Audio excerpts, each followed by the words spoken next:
Alright, so this video is going to be pretty deep. Hopefully it applies to a lot of you. And we're going to explain spiritual detours and why they happen, how they happen, and a lot of different things like that. So hopefully I don't forget to put anything in here. I don't do any notes for my videos. I just kind of speak what's on my mind at the time. So there's this book called Reality Transurfing, and I got really into it about 5 or 6 years ago. And inside there, they talk about pendulums, and you think of like a pendulum on a clock.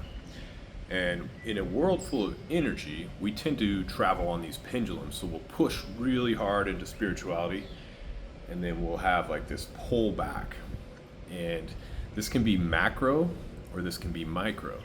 So let me use my experiences as an example and just get vulnerable with you guys. So over the last 6 years, I've had multiple times. There was 2 times where I just decided that I was going to devote my entire life to liberation, self-realization, to truth, and everything else came second. And that really hard push can be dangerous sometimes, because as you get further in the pathway, you realize that the actual effort has to die too. But I would push really, really hard, and I remember just doing like pranayama every day, meditations, like just like I'm gonna do this, like with the ego. I was just like go, go, go.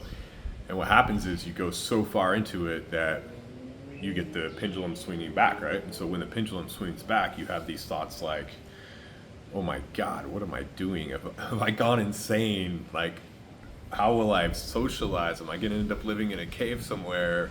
What am I going to do for money? You know, you start to freak out and you're like, this is so stupid. I just need to, so you like pop open your laptop and you start marketing because you're scared. You know, you start like trying to figure out where you're going to get your money. And like, so I had that happen to me. Oh my gosh. At least 3 times, more like 6 times.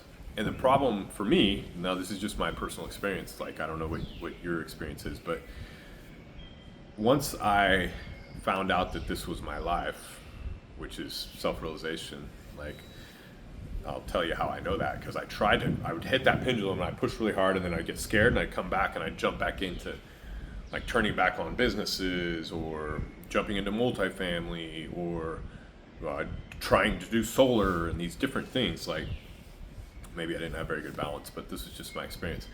But every time I did that, and I've had tons of success in real estate in my life, but once I decided where I was going, like spirit would not allow me to go back into the matrix world. Like it was just like, hell no. And I would just get slapped by all these misfortunes. Just nothing would work. I was losing money, like just all these problems. And I'm just like, oh my God. So I was like forced to go back onto my spiritual path. And so that pendulum swung multiple times, and I would go back onto my spiritual path, and then I would get scared again, and then, you know, this is just the ego going back and forth. So that's on a macro level, and maybe you've experienced that. And really, what happens too is when you push into the spiritual, maybe I push too hard, the pendulum swings back. What actually makes it move back the other way is suffering, right? So for you guys, maybe you've had the similar things, but you go back into the world, and you're like, oh, I'm just gonna be a normal person, man. Everyone's doing it. Why don't I just be normal and go out and wear a fake mask and try to get Instagram likes and act like everything's okay when I totally deny my heart. That's what that's what a lot of people are doing though, if they're really honest. And most people don't want to look at that, but it's true. And so what happens when you go back to this way is you suffer. So then the suffering gets tighter and tighter and tighter and tighter, and it throws you back into spirituality. And this happens, that's macro, right? I'm talking about 1 year swings, or maybe sometimes twice a year. Sometimes it was a 2 year swing. And, you know, the lessons from the macro were I was trying too hard, and then I would go completely back the other way because I had pushed so far this way that I would push back this way. Now let's talk about the micro. Like this happens during your day. This happens during the month. This happens during the week.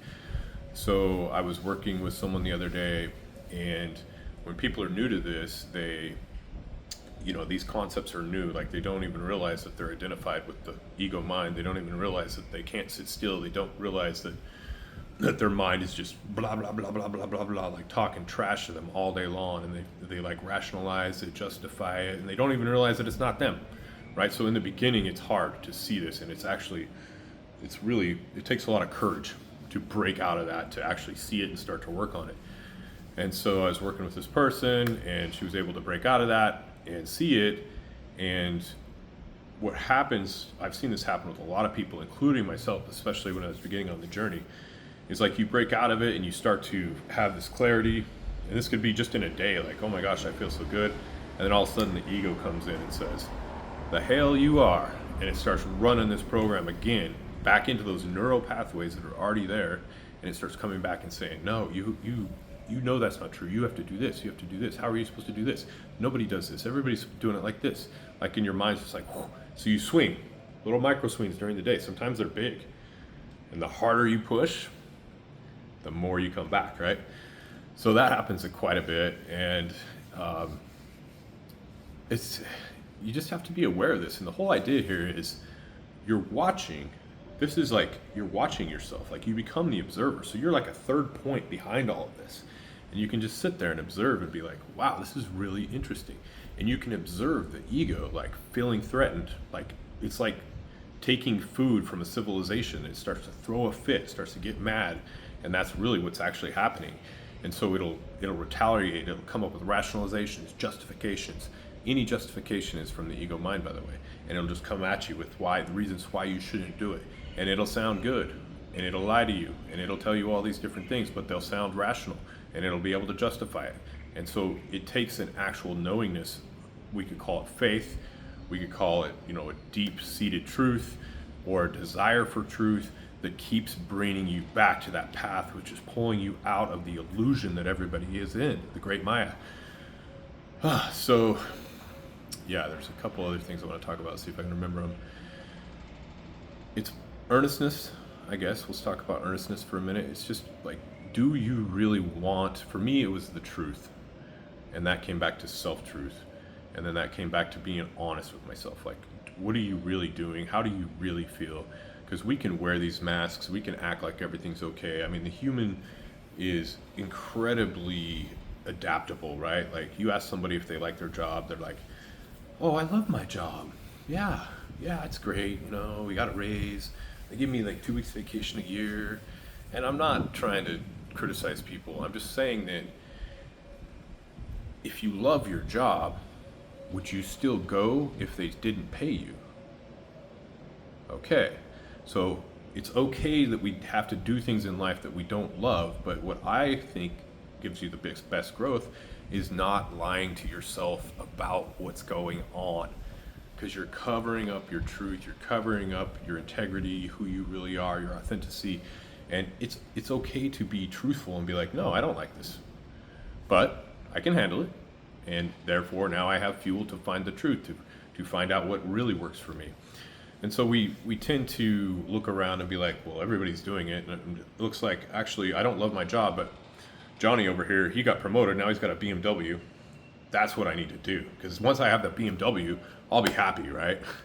or if I go work out and I get the perfect abs and the perfect butt or whatever. That's just so ridiculous, guys. Oh my gosh, it's ridiculous. But we're doing this. And maybe it's not abs and butt. Maybe it's like, I have to have the right relationship, or I have to have the X amount in retirement, or what. It's just like everything you're looking for is inward. And I know that sounds crazy and you might not even know how to do it, but the external search, reaching out, grabbing, manipulating, trying to get things outside, it never works. And if you're older and on the spiritual path for a while and you're honest, you know that's true. So when you turn inward, then we start to peel these programs off, and you will experience this spiritual pendulum. You will experience times when you'll push into spirituality and you'll get thrown back out, or you can even go through false teachers. I've dealt with some teachers that were, every single mentor I've ever had, which I do suggest mentors because they are the only shortcut in business and also in spirituality, because they can show you, and that's what I'm doing here for you guys, is just telling you guys my experiences. They can show you all the pitfalls.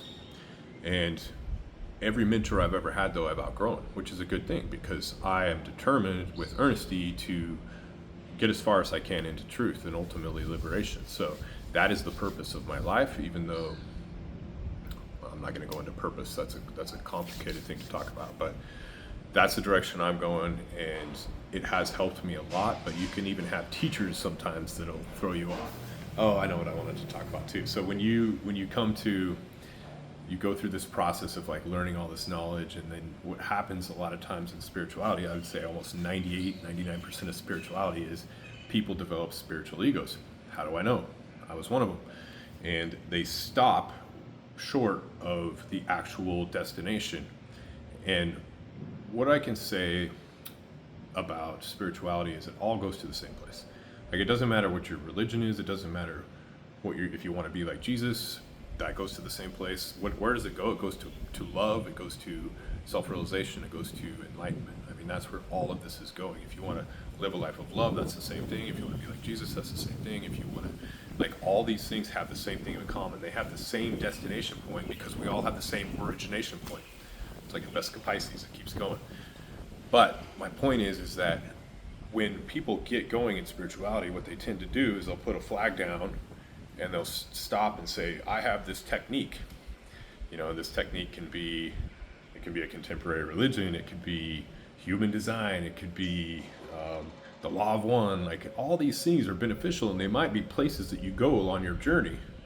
But remember to pull your boat back out of the eddy and keep going downstream, because you can get stuck. And a lot of people will sometimes get into a leadership role into these places, like people that get all into ayahuasca and they think that they're like these spiritual leaders. And the point is none of these people along the pathway are truly facing the lower self. And the reason is because nobody wants to face the thing that they're identified with. They think it's like destruction of self, and it is destruction of the false self. And 99% of people are identified with the false self. So during this pathway, there will be many people that try to pull you off and get you to focus on something that is not directly going after eradication of the lower self or ego. And a lot of people just hearing me say that, I've already had people in the comments, you don't have to get rid of your ego. That is very popular for many reasons for people to say that. But I'm telling you, do whatever you want to do.